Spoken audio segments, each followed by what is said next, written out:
Welcome to BCB Live. Glad to have you here today as we jump right into safety. Drive safe, Dave. Yesterday or Sunday night, we had another fatality as reported by Buckle Up Bob yesterday with a 18-wheeler and a motorcycle. Man, you need to genuinely be really prepared. Here's some videos from the other day, and I'll tell you, man, it is heartbreaking to know that one accident genuinely can cause another one right afterwards. And it does. And again, you know what? We're going to put some of this on us, on our shoulders a little bit that says, when we see these things going on, when there's an accident, when you call them the disco lights, drive safe, Dave, we've got to slow down. Absolutely. We must control that speed. And I know we want to look to our left or to our right, but first and foremost, we have to slow down. I mean, this is, again, we had the incident a month and a half ago out in Denton, right, where a semi-truck barrels through the fire department. That's correct. And now, once again, patrol cars doing their job on that highway,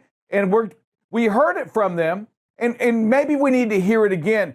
You slow down, even if it's on the other lane. You see them over there, slow down, because when we get there, if all of a sudden they're in our lane, they're in our traffic, it's too late. Yeah, absolutely. And you can do many things to communicate that you are slowing down. You can flip your hazards on, and you can slow down. And when you flip those hazards, you're bringing and you're drawing attention. Everybody knows that. You're allowing everybody around you to understand there's danger ahead. In fact, you're at a better position than all the four-wheelers back there by being up high. You can see better. You have to take that leadership role, and you have to slow down and keep that traffic back a little bit. Yeah, nighttime driving, we understand that there's a lot more fatigue. We understand there's more challenging in the rain or just driving with the lights, right? It's hard sometimes to distinguish on that. Hey, if you're listening right now, if you're part of this crew that watches this show, hey, raise your hand. I want to hear from you. What do you do different?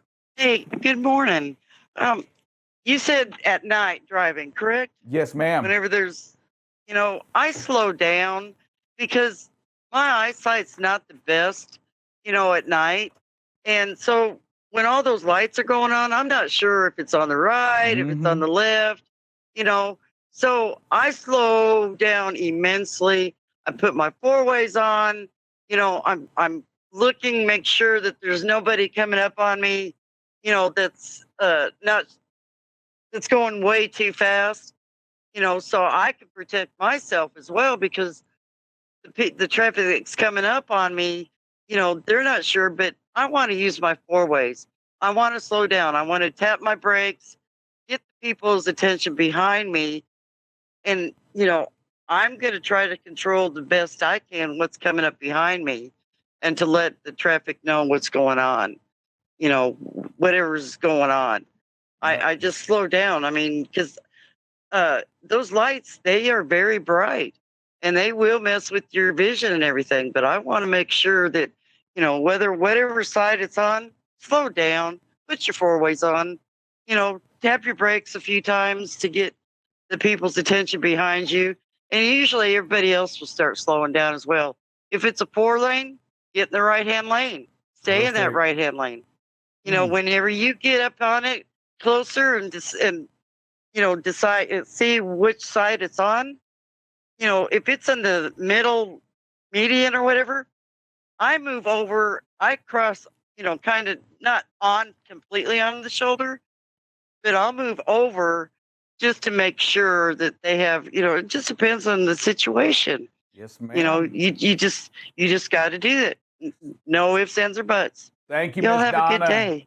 We appreciate Yes, that sir. situational awareness. Drive safe, Dave. Yesterday, we heard the news stories all over the place.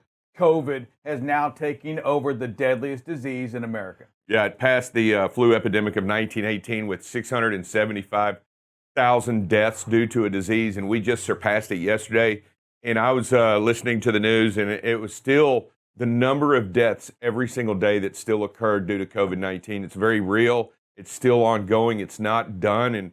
And I'll tell you, it is amazing just to think about the number of people that we've passed. There isn't a war in the United States that this many people have died in. Even the Civil War, it was only 635,000. We've surpassed that. So this is worse than any other event in U.S. history. Yeah, on a rolling 7 day scale, on a rolling 7 day average, we're just right at 2,000 deaths a day, Unbelievable. down from the peak of say 3,400 last year, but 2,000 deaths a day coming to the COVID side. And one difference, Drive Safe, and I'll let you probably speak to this more than me, but on the last flu epidemic, right, the 19, whatever that was, that really did that interfered. That took the lives of a lot of the younger folks, the middle-aged kids, the young adults. That really did that. And you know what? We're starting to hear a little bit of the some of the shots coming in place, right? Some of the vaccines for that younger group, even on that COVID side. 2 fatalities in Florida. The car driving, it's a partially autonomous vehicle, so we don't know. Nobody knows that right now whether it was on the autonomous. Runs into a tree, kills the 2 folks. 25 now of the last 31 investigations have been Tesla vehicles over the last 5 years. And it's just interesting on this automated thing as we bring the autonomous vehicle. As we bring the autonomous vehicle talk into play. Boy, we got a lot of work to do. How does it react to certain road conditions?